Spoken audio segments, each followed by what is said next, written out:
Ne için biz laf ederdik? Aa, gerçek. Gözlemeler için. Şimdi olsa bir haşlak gözlemeyim. Dado, mamı yolladı evlenmek imesini. Düz gütmeler gerçekleşir. Kurun sofrayı kızım. Biz de çocuklarla toplayacağız sürüyü da sonra oturacağız yemeğe. Siz gidiniz bir kuğulan. Ben kalacağım kızlara yardım etme.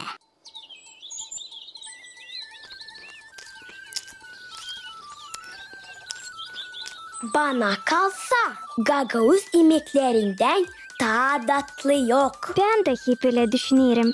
Ne laf edersiniz siz? Şimdi telefonda var, kolayı yapmaz akas. Da getirecekler bize o tatlılıklar. Hani sizin gözlemeleriniz yanında da durmamışlar. De neler o kadar var orada ta iyi bizim yemeklerden. Biz mamulan pek severiz şavurma. İkide bir de alırız sushi, rolli.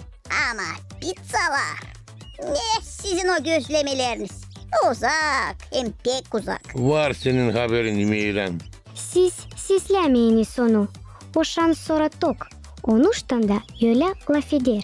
Luplattı bir iki kaşlak gözleme de şimdi domuzlan eğer.